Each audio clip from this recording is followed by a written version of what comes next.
Buenos días, buenos días. ¿Se oye? ¿Está bien? ¿Bien? Yo lo estoy oyendo bien aquí.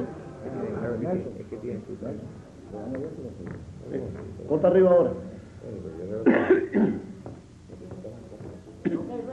Ok. Cámbiale la varita, por favor.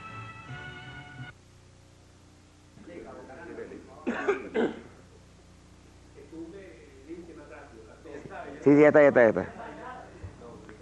No, es que yo lo oía a él preocupado. Túmbalo. Ahora yo tengo...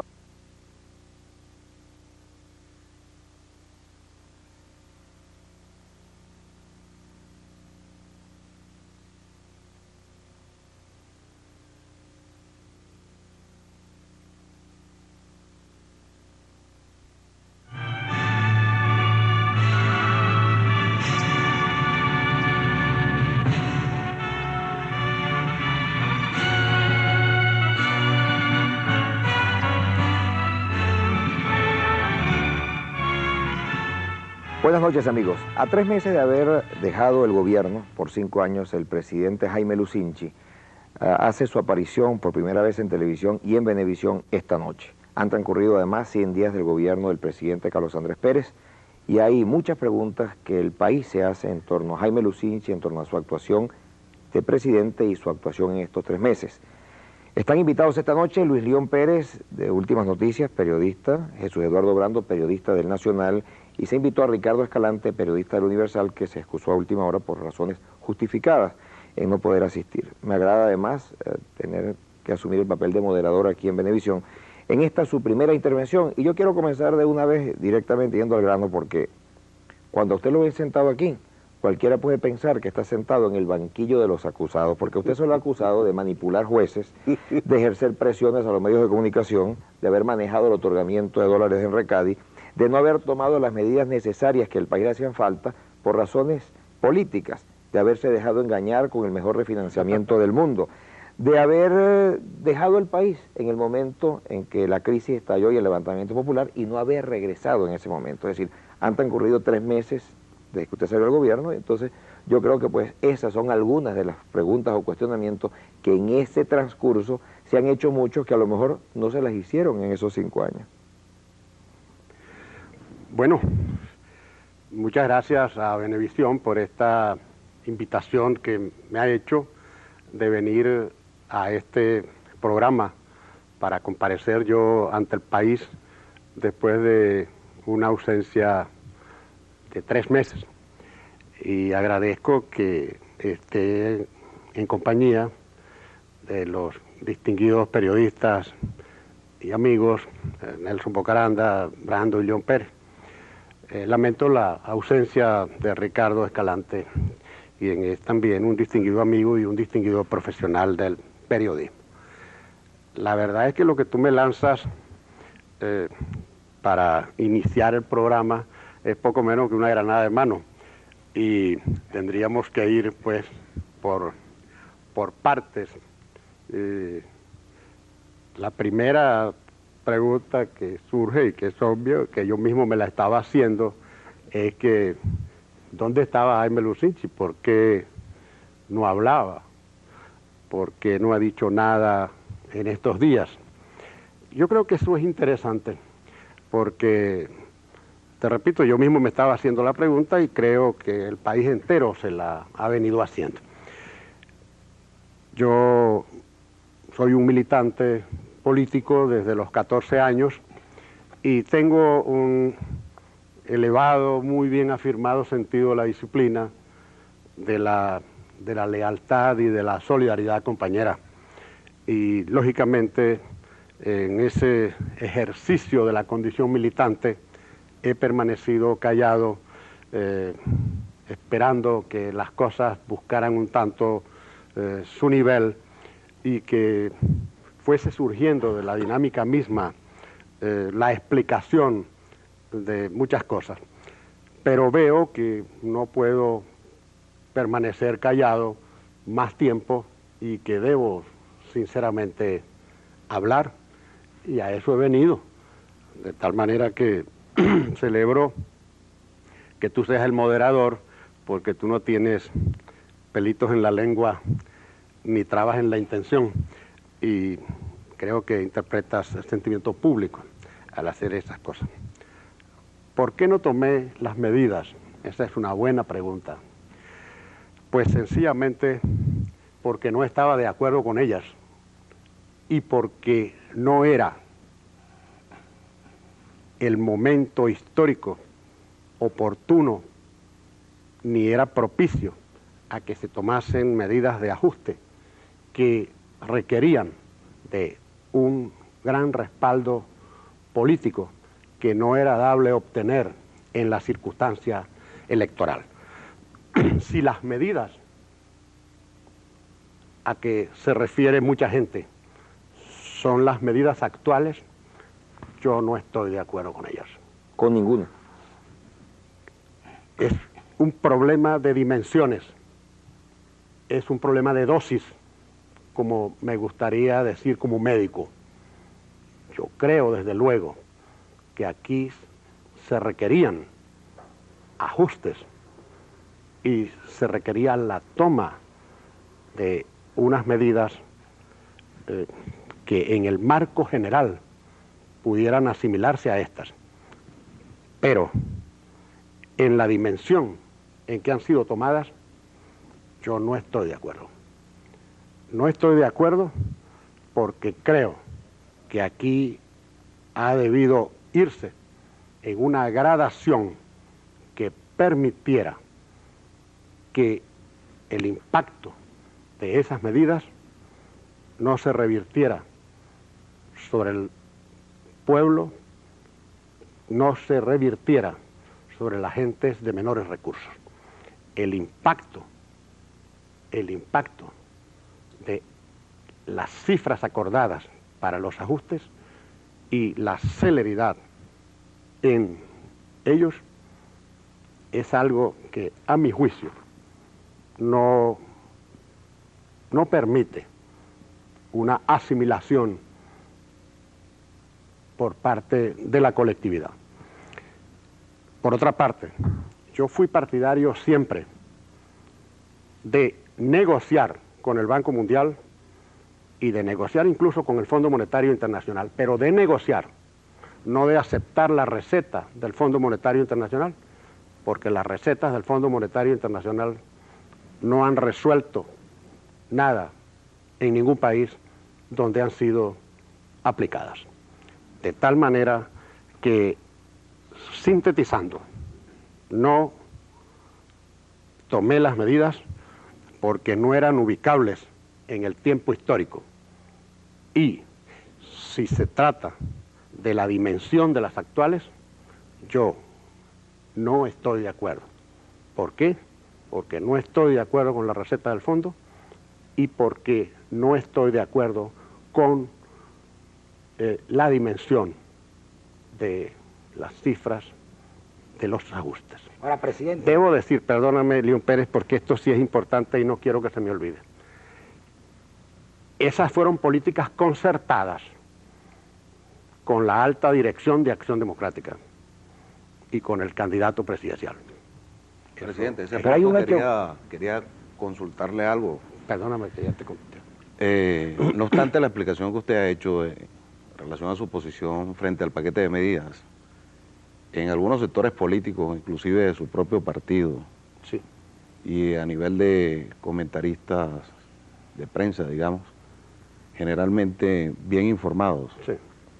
ha circulado con mucha insistencia la tesis, el planteamiento de que las medidas económicas no adoptadas durante el último tramo de su administración se debía a el interés de Acción Democrática de asegurar un nuevo triunfo electoral, la continuidad en el poder, que eran medidas que se había decidido aplazar o diferir en concertación, digamos, entre el presidente saliente y el candidato con mayor opción, por cierto, de AD, como lo estamos viendo hoy. Sin embargo, ahora también en sectores políticos de su propio partido se argumenta que en buena medida las dificultades económicas y sociales que está viviendo el país son debidas a que su gobierno no adoptó las medidas actuales. Bueno, Eso lo echaría bajo todo eso, esa concertación que usted dice que debió haber o que hubo en la campaña electoral. bueno, mira, si esa hubiese sido la intención, no existirían tantas críticas expresas o tácitas por parte de algunos personeros del gobierno en relación conmigo. No fue esa la intención. Pero entre paréntesis, y esto no es un ejercicio de cinismo, conservar el poder no es doloso. Acción Democrática está ejecutando, ha venido ejecutando un proyecto político, y tratar de mantener el poder para la continuidad de ese proyecto político es algo perfectamente válido en el ejercicio democrático del poder. Pero se argumenta, presidente, bien, que... Ahora, no fue esa la intención, pero te hago esta acotación que me parece bien interesante. En todo caso, lo fundamental es, no era posible tomar medidas de esa naturaleza en medio de un debate electoral, porque yo creo que medidas tales necesitan de un respaldo global, concertado, de todo el país, del país político, del país nacional, como se suele decir en la frase tan convencional, es decir, una concertación de los partidos, de la pluralidad de los partidos políticos y del mundo de los trabajadores y de los empresarios. Eso no era dable en la circunstancia electoral. Pero por otra parte, yo creía que se necesitaba una maduración que para mí no estaba dada. Sin embargo, nunca se dejó de trabajar en ese sentido, y nosotros hicimos multitud de diligencias frente a la banca, frente a los organismos financieros internacionales, frente a los países aliados nuestros de la OPEP, frente a los gobiernos de los grandes países industrializados, de tal manera que no permanecimos con los brazos cruzados. La causa de la situación de Venezuela no es haber omitido en tal momento, por razones, vamos a llamarlas tácticas, la aplicación de determinadas medidas, sino el problema de fondo de Venezuela es el problema de la deuda y el problema de la caída de los precios del petróleo. Eso es lo que se debe decir, y por eso representa poco menos que un facilismo interpretativo tratar de focalizar la culpa en unas medidas que no se tomaron. Eso es sencillamente una maniobra distraccionista y nada más, de tal manera que algunos políticos y algunos miembros del gobierno que han estado diciendo eso, lo que están tratando es de desviar la atención pública del foco de la cuestión, cuál es el problema de la deuda y el problema de la caída de los precios del petróleo, que ni en una ni otra materia nosotros nos quedamos quietos. Vamos a regresar, pero quiero que León Pérez va a dejar la pregunta. No, la pregunta de Brando se la iba a hacer el presidente, pero esto es maravilloso. Pero hay una repregunta dentro de este marco. Bien. Usted ha hablado de la necesidad de un respaldo que requerían esas medidas y que en su gobierno era imposible porque estamos en un proceso electoral. Sí. Pero hemos visto que las medidas se han adoptado y las medidas hoy no tienen el respaldo ni de Acción Democrática, ni del presidente Jaime Lucinchi.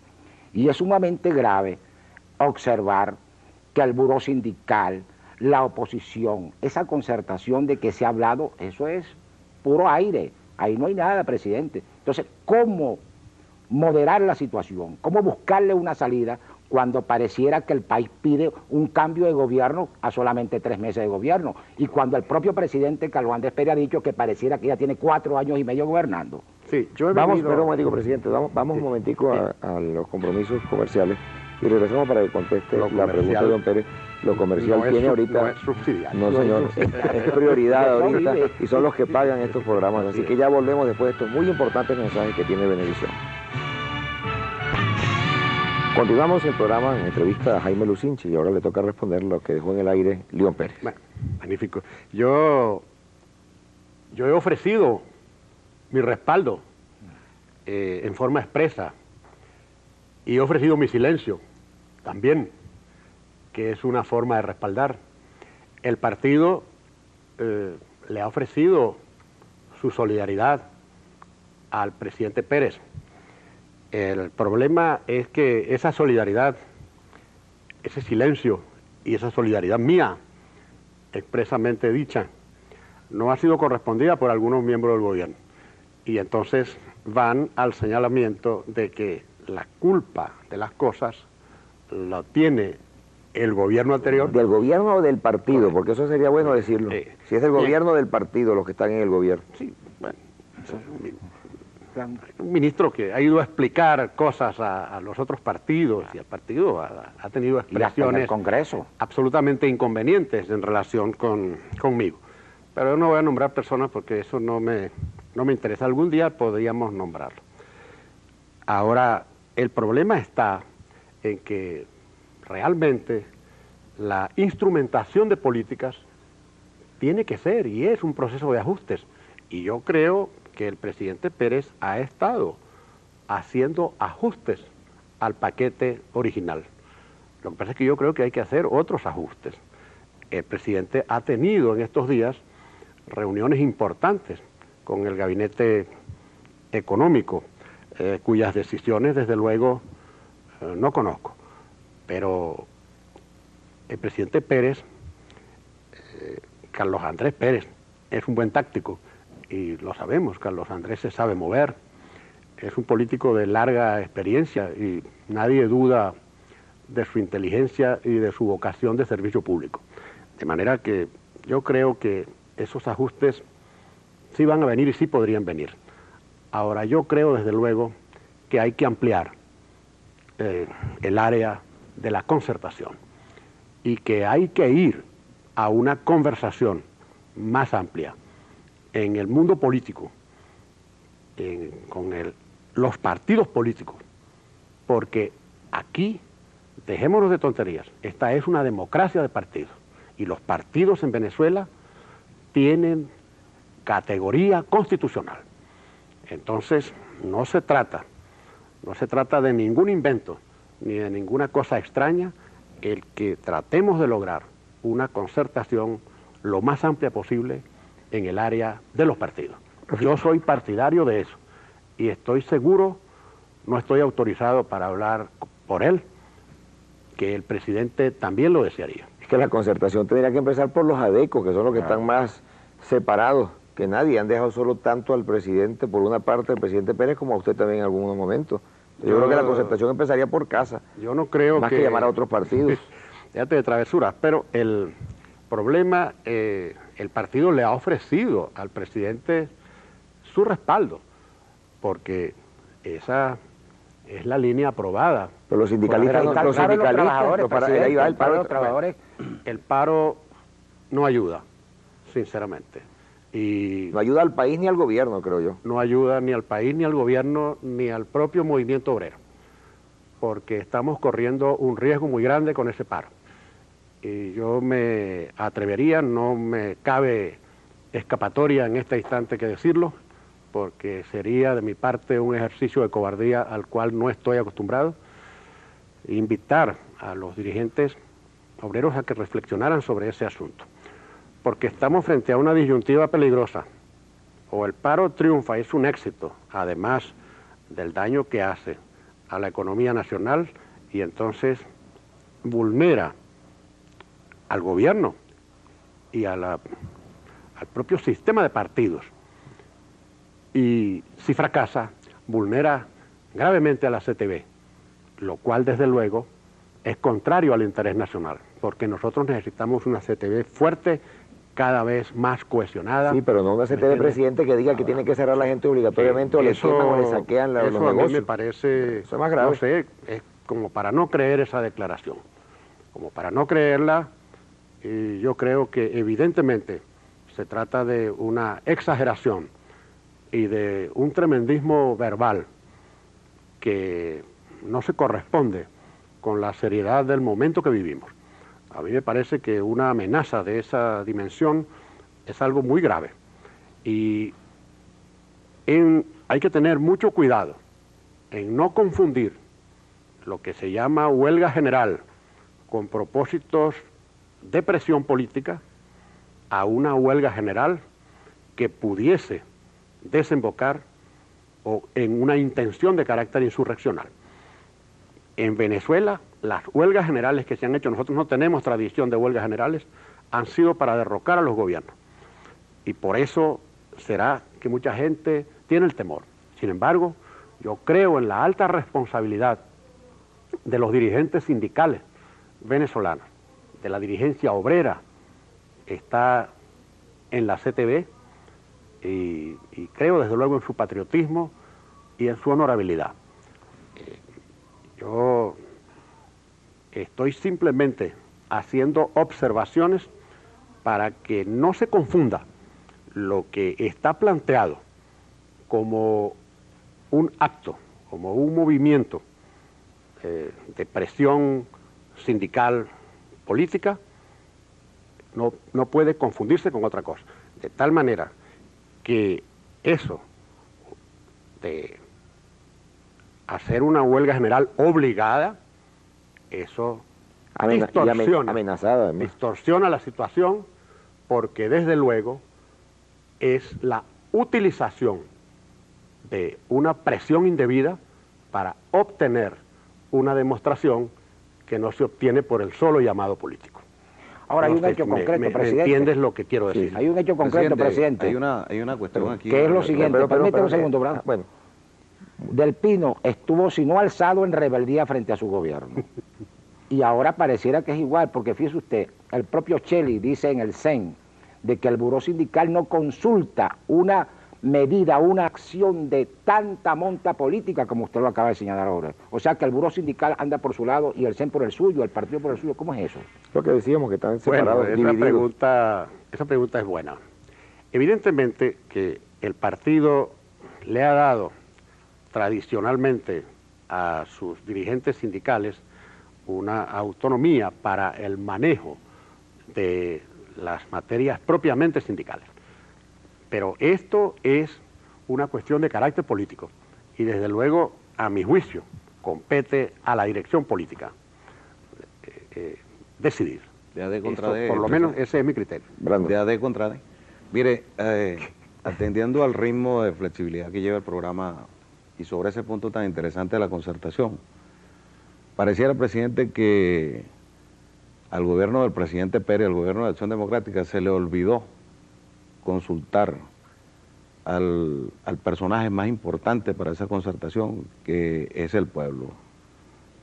No hubo una preparación de la población para asimilar la dureza, la rudeza de las medidas y el por qué se hacían necesarias.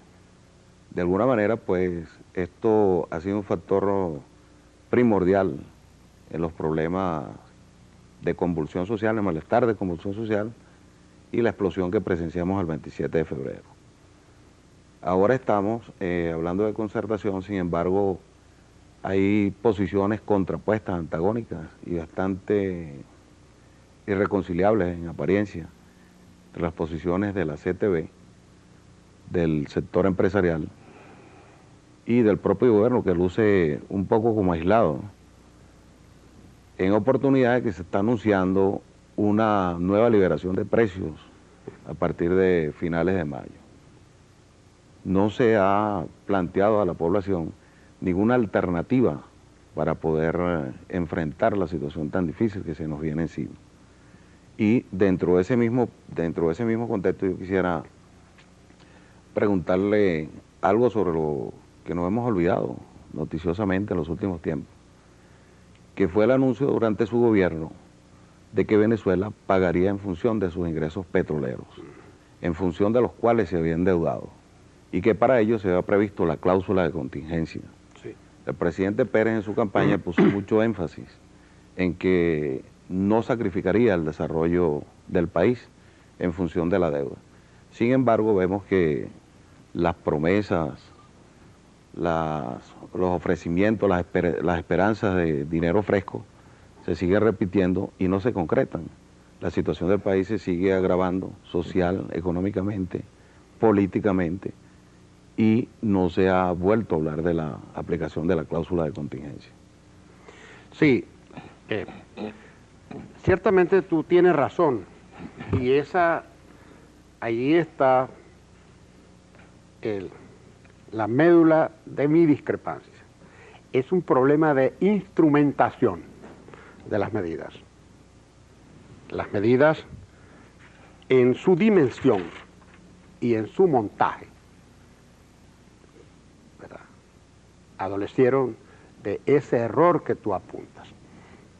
Creo que no han debido ser lo intensas que se proyectaron y han debido, desde luego, montarse con una gradación progresiva y, desde luego, dándole al país las explicaciones necesarias y, desde luego, estableciendo las compensaciones también necesarias que balancearan las cuotas de sacrificio de cada uno de los sectores del país. Por eso he hablado de dosis, por eso he hablado de instrumentación, entiéndase bien. Ahora, yo estoy de acuerdo con que nosotros necesitamos hacer énfasis en el problema de la renegociación de la deuda.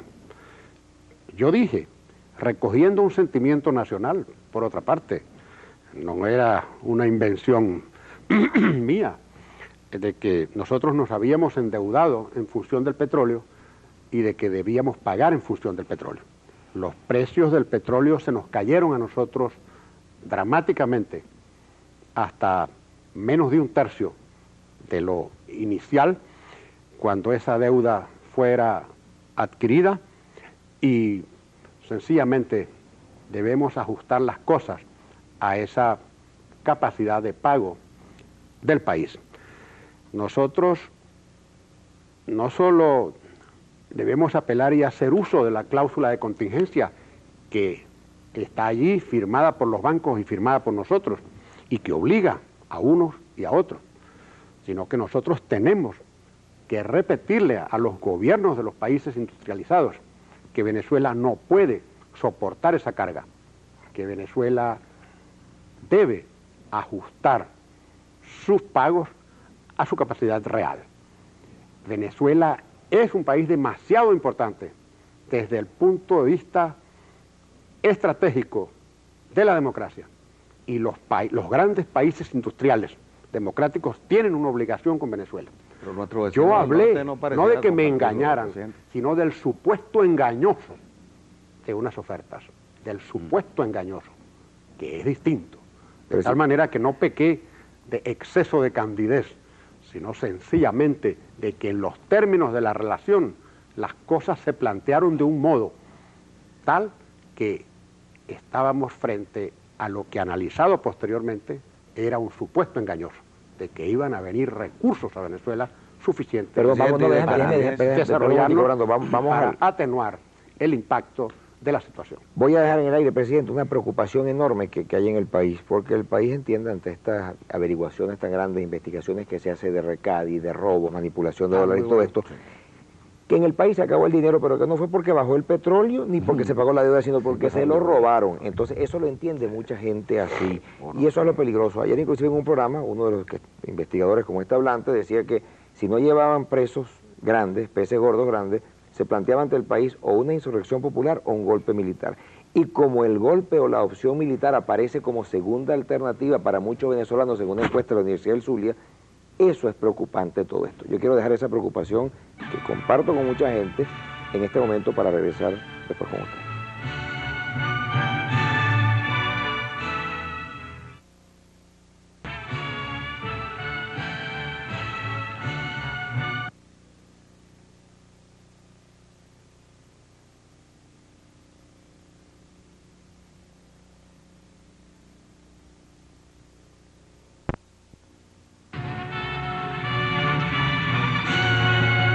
Continuamos con el presidente Jaime Lucínchi en el programa. Yo dejé en el aire aquello de Recadi, lo de que la investigación, si no se llevan peces gordos a la cárcel, la gente no va a seguir creyendo en el sistema, inclusive la opción militar o de insurrección está vigente en el aire. Entonces yo quiero pues su comentario en torno a esto. Bueno, a mí me parece muy interesante la mención que has hecho del problema de Recadi y de los peces gordos. Y no descuide la de los militares también. Correcto. Ok. Y también de que si eso no sucede, pues estaría planteada la opción de un golpe de Estado, que aparece como opción, según tú mencionas, en una encuesta O como temor, por lo menos. de la Universidad del Zulia. Eso es, pero no opción. El problema de Recadi es realmente un problema grave y debe ser resuelto hasta sus últimas consecuencias, cualquiera que ellas sean, pero resuelto con seriedad y no a base de antojos o de prejuicios, porque la justicia no puede manejarse sino sobre la base de pruebas. Entonces, no es cuestión de gordura de los peces, sino sencillamente de quien resultare culpable de haber ejercido indebidamente un cargo público, de haber prostituido la confianza que el gobierno y el país que usted le dio pusieron en ellos. De manera que yo hago la observación en el sentido de que estoy perfectamente de acuerdo con que las investigaciones se adelanten, pero que se adelanten con seriedad y no sobre la base de que a mí me tienen que entregar tal pieza de cacería para yo sentirme satisfecho. No, el país lo que exige es justicia en la dimensión exacta y hasta donde llegue.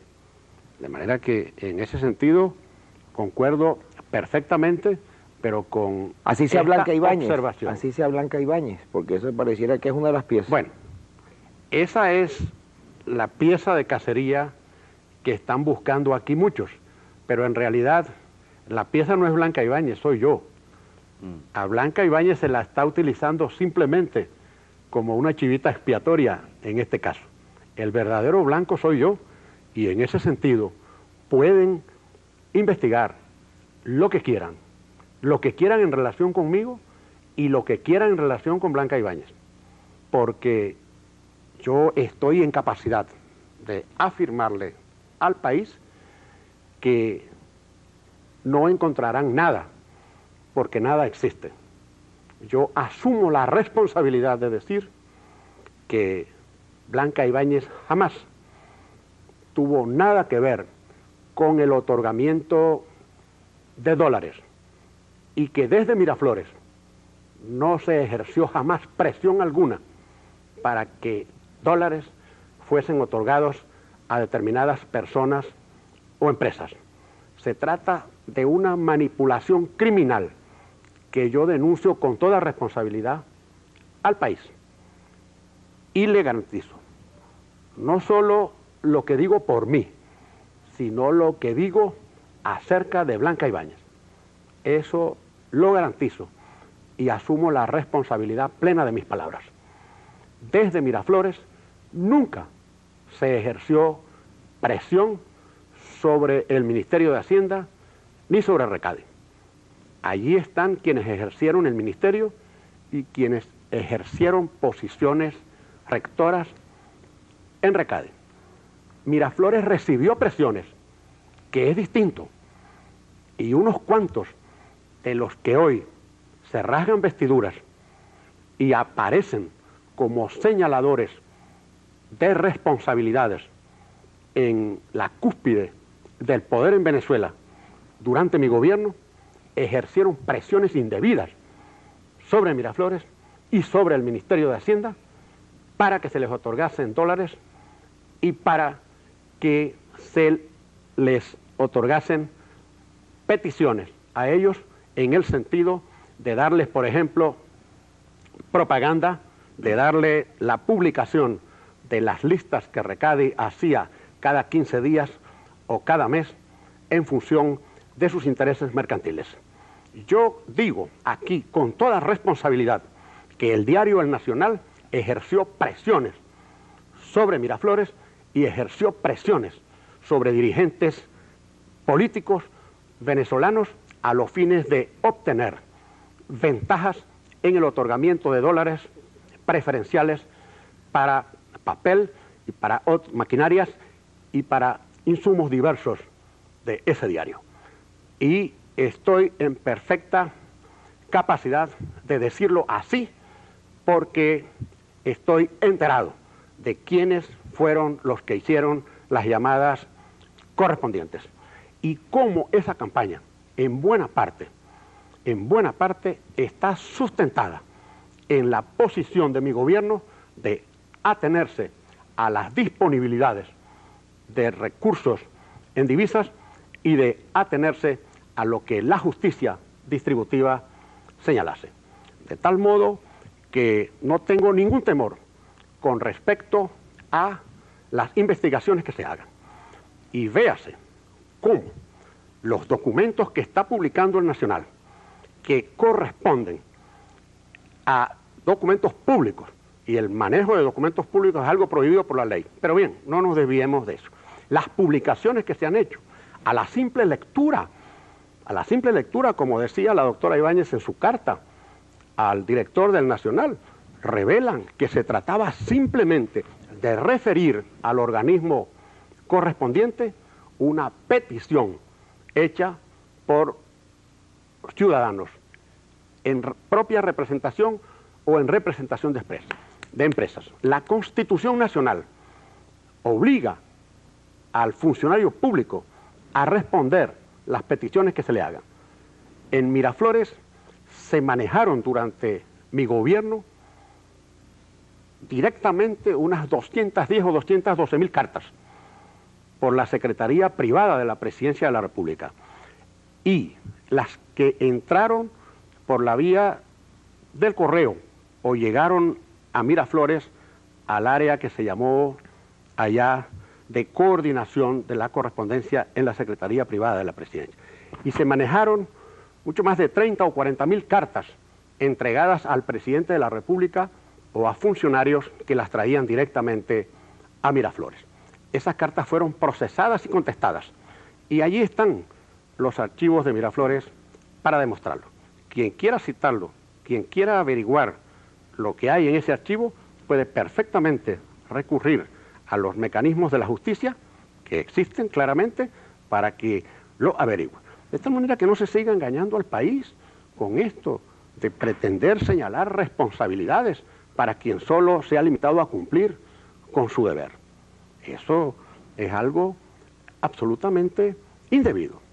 Y yo lo que veo es que un periódico es una propiedad pública, en buena medida, yo siempre lo he dicho, y el Nacional mucho más, porque el Nacional ha sido un consentido del país, un consentido mío en particular. Yo no concebía la vida sin leer el Nacional, lo confieso. ¿Y ahora? Ahora me molesta, porque no es el viejo Nacional, no es el viejo Nacional, es algo distinto, puesto al servicio de los intereses políticos de unos editores por herencia, que tienen de periodista lo que yo tengo de chino, ¿me entiendes? Eso, sencillamente, es algo que no se compagina. Allí hay muchas cosas que se han dicho con respecto a mi persona por parte de ese periódico, que son una manipulación cabal de la noticia y de la verdad. Lo que se hizo en relación con mi divorcio, por ejemplo, atribuyéndome manipulación de jueces. ¿Dónde está el resultado de esa manipulación? El resultado es que ese problema no ha sido resuelto. ¿Y va a ser resuelto? No sé, yo creo en la justicia y espero que ella dé su finiquito. Pero en todo caso lo que garantizo es que jamás manipulé jueces. Sí fueron manipulados algunos elementos de la justicia por muchas personas. En eso se metió mucha gente. Y la del Nacional, que no tiene autoridad en cuanto a divorcio se refiere, ha sido particularmente una inquina especialísima. Incluso yo diría que hasta de connotaciones freudianas podría ser. Sí, Ramón, quedó en el aire lo del golpe, que no dijo usted nada del golpe militar, de las posibilidades que habla mucha gente de eso. Bueno, porque el otro golpe era más interesante.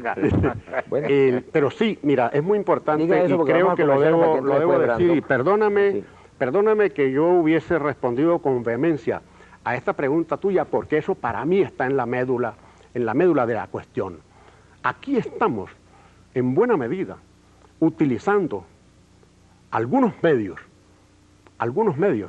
no en función de la libertad de expresión, que es un derecho fundamental del hombre y de los pueblos, y que en Venezuela está garantizada por la Constitución y está garantizada por la propia condición de nuestro pueblo. Se está utilizando eso como el derecho de presión en función de los intereses políticos o de los intereses mercantiles de algunos de los dueños de algunos medios. Óigase bien, no estoy generalizando porque a mí no me gusta caer en generalizaciones y porque desde luego sería una injusticia de mi parte confundir las cosas.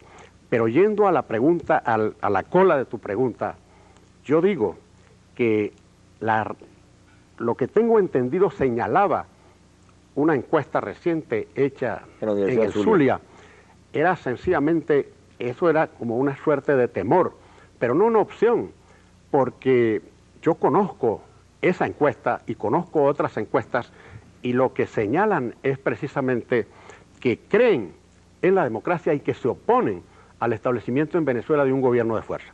Pero por otra parte son las propias Fuerzas Armadas las que cabalmente institucionalizadas garantizan aquí la continuidad del ejercicio democrático. De tal manera que yo sinceramente digo que eso no está planteado. No lo quiere nuestro pueblo, no lo busca nuestro pueblo. Pero lo comenta mucho. Podría temerlo y comentarlo, desde luego, porque cuando se está en una encrucijada, siempre surgen alternativas para el debate, para la discusión. Pero eso no está planteado, sinceramente hablando, y yo tengo cabal confianza en las Fuerzas Armadas y cabal confianza en el país, que no quiere ni soportaría una nueva dictadura. Dejo en el aire la absolutamente seguro. La pregunta es Jesús Eduardo Brando del Nacional precisamente y vamos a los comerciales. Presidente, dos cosas muy importantes. En relación a la situación de Recadi, era uno de los factores fundamentales en relación al manejo y administración de las divisas internacionales, las reservas internacionales del país, junto con la industria petrolera. Mucha contradicción, digamos, se ha apreciado entre algunos funcionarios en sus comparecencias del Congreso. Algunos admiten ciertamente la existencia de irregularidades, otros dicen haberlas desconocido en el ejercicio de sus funciones, aunque no las niegan. Sin embargo, yo quisiera preguntarle, sus colaboradores más inmediatos, ministros de Hacienda, de Fomento, director general de Recadi, le informaban puntual y cabalmente del manejo de las reservas internacionales en esa institución. Por la otra parte, obviamente como periodista del Diario Nacional, pues debo hacer algún señalamiento a sus comentarios, a su posición, y es la de que reiteradamente pues el editor del diario, el señor Franklin White, otros directivos y sus copropietarios han explicado ante la opinión pública que estando el Nacional en problemas por su deuda externa, ciertamente se hizo una gestión a nivel del desaparecido escritor y periodista Miguel Otero Silva y de su hermana Clara Rosa Otero, de solicitar una entrevista, una audiencia con usted en el ejercicio de la presidencia a fin de plantearle la situación delicada por la que atravesaba el diario en esos momentos y solicitar el que se hiciera el reconocimiento de su deuda externa, al igual que como se estaba haciendo con otros medios de comunicación. Por otra parte, pues... Yo no me he referido a la deuda, Ah, ni me he referido a Miguel y a Clara Rosa, ah, ambos respetables amigos míos. ah, Yo me he referido a su hijo Miguel Enrique, ah. concretamente hablando. Y Franklin White es editor, pero el que manda en el Nacional es Miguel Enrique. Y a él lo mandan también. Bueno, Desde luego. aún por encima de la controversia y la polémica, presidente, nos agrada seguirlo contando entre nuestros Ah, no. asiduos lectores. Sigo leyendo el Nacional. Vamos a regresar un momentico, presidente, porque inclusive hoy hay muchas cosas que en el Nacional aparecen, como el artículo de Cabruja que se refería a aquello de lo que hablábamos antes, pero vamos a regresar después de estos importantes mensajes de Venevisión.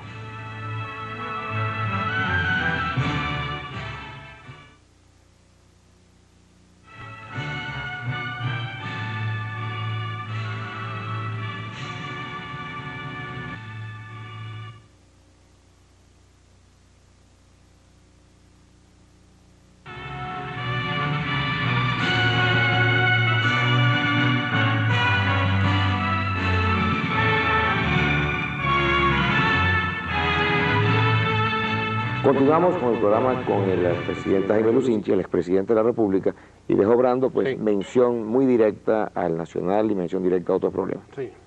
Bueno, yo con respecto al Nacional ya le respondí a Brando y ya habrá tiempo, ¿verdad?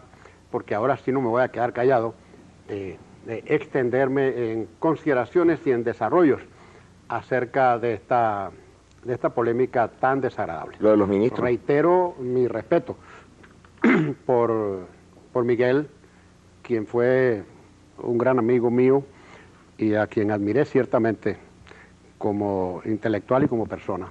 Y por Clara Rosa también, quien ha sido amiga mía desde Chile y también aquí. A este joven Barbado no sé qué le ha pasado, pero en todo caso yo tengo mi dimensión y un día podremos hablar más extensamente. En cuanto a los ministros. Pero en cuanto al problema que...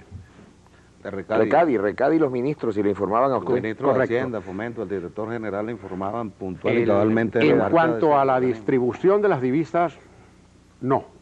Eso no formaba parte De su cuenta. de mi cuenta ni de la relación de los ministros con el presidente de la República. Lo manejaban manejaban a su directamente. discreción. Eso. Eso estaba bajo su cabal responsabilidad. El gabinete conocía del monto del presupuesto de divisas y de los grandes renglones, pero desde luego de las asignaciones, de ninguna manera, jamás, ni en mi gobierno, ni en ningún otro gobierno puede suceder así, ni aquí, ni en ninguna parte. Porque eso sería, desde luego, mantener al presidente de la República permanentemente ocupado en una cosa que, desde luego, se ha debido asignar de acuerdo a una normativa. Era cuestión simplemente de cumplir la normativa. Para que tú te des cuenta de la dimensión de ese asunto, había más de 20.000 importadores, 20.000 personas. Yo te puedo dar ese trabajo. Yo, no como Maldonado que la entrega por debajo, yo te lo doy públicamente a ti o a cualquiera, lo tengo. La lista de los solicitantes de divisas, 12.000 y tantas empresas solicitando divisas, y la normativa, que la ha sido suficientemente explicada en forma muy veraz, muy clara por la ministra de Hacienda en el Congreso de la República en una interpelación de carácter público, de tal manera que no correspondía a la relación del presidente de la República con los ministros de Hacienda discutir sobre esa Ahora, presidente, sobre esa pero sí, materia. la- Ahora, el problema de los 30.000 millones que se robaron, desaparecidos, que se robaron. que se robaron. Eso dice la gente. La gente no, eso lo dicen algunos diputados, porque esos 30.000 millones de dólares lo que sirvieron fue para incrementar el empleo, para mantener un régimen de precios pero acorde con el proceso, el desenvolvimiento de la economía nacional, que sirvieron para abastecer al país. Bueno. Y chinos, aparecieron chinos y una pila de cosas haber más. aparecido chinos o tailandeses o lo que fuera, pero esa es otra cosa. Pero el problema es que las divisas permitieron al país sencillamente funcionar. No estaría el país hoy comiendo, no estaría el país moviéndose, no estaría el país con una dinámica si no hubiesen sido utilizados. La paz social durante mi gobierno no fue artilugio, no fue una cosa mágica lograda por mí, que no soy mago de ninguna manera, sino que fue el fruto de unas políticas, de una administración de los negocios públicos. Y allí está cómo Venezuela, que tenía una alta tasa de desempleo a niveles que los tratadistas consideran como prerevolucionarios cuando recibimos el gobierno, y nosotros entregamos una tasa de desempleo muy baja. Nosotros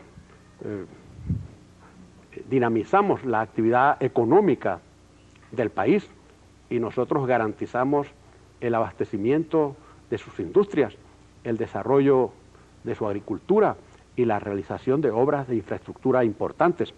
Pero no me voy a extender, sino que sencillamente te voy a responder el punto neurálgico de tu pregunta, que estaba implícita también en la de Brando, de que el problema de Recade es una cuestión de que el propio, el diferencial entre el dólar libre y el dólar libre y el dólar del mercado controlado, en cualquier parte hace posible que surjan irregularidades en su manejo. Y no voy a decir aquí que no hubo irregularidades. Las que a mí se me denunciaron en forma genérica o las que a mí se me denunciaron en forma expresa y específica fueron investigadas. Se ordenó su investigación. En este momento están en proceso de investigación 63 casos en cuanto a aduanas y 30 y tantos en relación con las divisas. Esas investigaciones fueron iniciadas por mi gobierno. Recuerdo las genéricas que hicieron Del Pino y Morel Rodríguez, pues sobre eso se abrió una investigación que está en proceso. Ni uno ni otro señalaron nombres de personas o de empresas, hablaron genéricamente. En algunos casos ha habido señalamientos específicos ahora, y entonces es cuestión de que se los investigue. Esos chinos, pues claro que hay que investigarlos, si se trataba de chinos reales o de simples mascarones de proa. Lo cierto es que el problema de las célebres vaquillas, eso respondió a un programa que nos permitió incrementar la producción de leche en más de 200 millones de litros de leche anuales. Y ¿a qué costo? No, ¿a qué costo no? Es cuestión de realizar una investigación seria. Y las universidades, la Universidad Central, la Universidad del Zulia, la Universidad de los Llanos y la Universidad de los Andes participaron en el diseño de ese programa. Y en cuanto al propio control de la producción lechera en el país, no me refiero desde luego a lo otro, pero ese programa tiene una sustentación científica y nosotros mejoramos la planta de cría del país de ganado lechero, y creo que Venezuela ha tenido en ese programa uno de sus mejores logros de los últimos tiempos. Que haya habido en algunos casos irregularidades, pues señor, es cuestión de detectarla y de ir a lo específico. Pero no se puede generalizar pensando que todo aquel que importó vaquillas es un delincuente. No, eso no es así. Eso es contrario a la justicia y al respeto que se le debe a las personas. De manera que vamos a señalar quién o quiénes importaron vaquillas e hicieron uso indebido de los dólares. De los dólares, ¿me entiendes? Pero dejamos al aire la pregunta de León Pérez. Mire, para presidente, la última parte. Realmente en relación a este caso de Recadi, hay unas declaraciones de Gonzalo Barrios que dio el sábado en su casa y en Las Mercedes, en la Loma de Las Mercedes, donde él señala que hay mucha gente que no está calificada para hacer denuncias de esa naturaleza. Y tal vez se refiere a todo este problema de que cada quien lanza la piedra, porque mientras más lodo lancen sobre la gente, pues sí, así no, mucha gente resuelve. Sin embargo, el doctor Barrio le respondió el diario El Nacional de una manera fuerte, y tal vez porque el Nacional considera, así me lo decía Miguel Enrique ayer en la Cámara, de que ellos tienen que ser los abanderados en el caso de Recadi. Entonces, si usted está en la mira, ¿usted cree que lo que buscan es su enjuiciamiento, estos señores? Sí, ahora es cuestión de que lo logren y de que lo canalicen en la forma de vida, porque lo que están haciendo en la Cámara de Diputados no persigue sino propósitos políticos y propósitos de escándalo, porque eso no tiene ninguna bondad operativa. Para enjuiciar a un expresidente de la República hay una normativa que señala la ley, y no se olvide de que yo no soy diputado, yo soy un senador de la República de pleno derecho, por virtud de la Constitución, y entonces a mí tiene desde luego que investigárseme de una manera especial y que juzgárseme de una manera especial. Ahora, de que aquí hay gente que no tiene autoridad moral para hablar y para decir cosas, claro que hay muchos que no la tienen. Por ahí andan unos cuantos que son los de los abanderados de la investigación. No me refiero a todos los abanderados, pero algunos de ellos tienen sus expedientes y sería cuestión de buscar esos expedientes. Bueno, fíjese que ya se nos... Ayer en la Cámara algunos hablaron de que, sí, de que había presiones para volver a abrir esos expedientes, presidente. ¿Será? Pero, no sé, pero estamos en una lucha política y enseñar esos expedientes y otros que andan por allí sería muy fácil. Ahora fíjese, esta es su primera intervención después de este tiempo, de este silencio, ya habló, va a causar mucha polémica, no solamente lo que atacó al Nacional, lo que decía del Nacional, sino lo que dijo de Del Pino y otras cosas más, pero entonces, todos los programas que se hacen, todas las cosas que se dicen... He hablado de Del Pino con el mayor respeto. No, está bien, pero presidente, todo el mundo habla aquí de que esto que es grave, de que no vamos a salir de abajo, de que este país se va a venir abajo. Bueno, si este país tiene futuro y todo, ¿para dónde vamos? Es decir, ¿hay posibilidad de salir de todo esto, de este atolladero? ¿O vendrá la insurrección, el golpe, o toda esa cosa de la que habla ¿Cómo cambiar esto, presidente? Ni viene la insurrección, ni viene el golpe. Y si vinieran la insurrección y vinieran el golpe, en lo que a mí respecta, me van a encontrar luchando en las calles, como en otras ocasiones lo hice. No solamente desde el punto de vista político, sino físico. Pero tiene futuro el país, bien, presidente. No, vamos a eso. Claro que tiene, claro que Por tiene. supuesto. Y no está planteada ni la insurrección ni el golpe. Lo que está planteado es un ejercicio de raciocinio por parte de la dirigencia política de este país.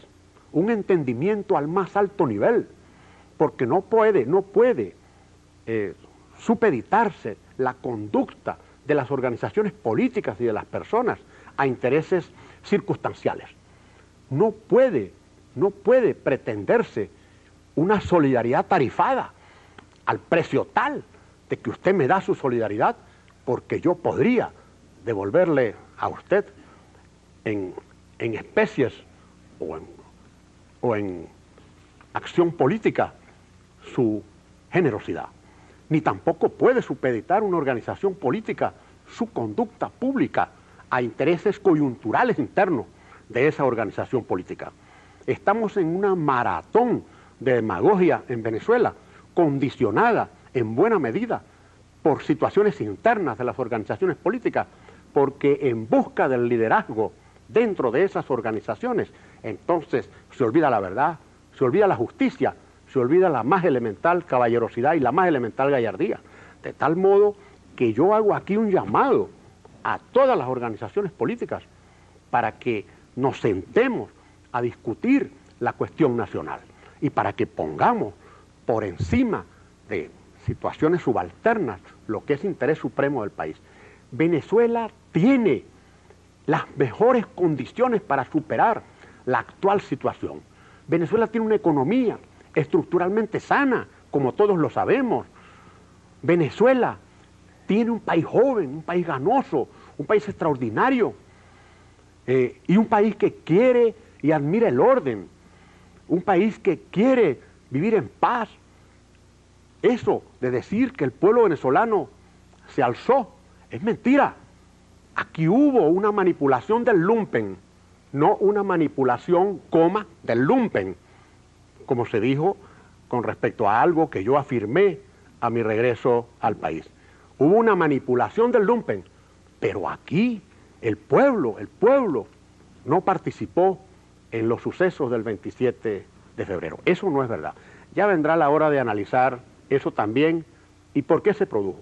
Pero lo fundamental, Nelson, es que todos contribuyamos, los medios, la televisión, que tiene una capacidad de penetración tan grande, una capacidad de persuasión tan extraordinaria, condicionar a los dirigentes del país para que nosotros nos reencontremos en función de Venezuela, y no en función de nuestros intereses personales, de nuestros egoísmos, de nuestros odios, de nuestra reserva. El país está por encima de nosotros.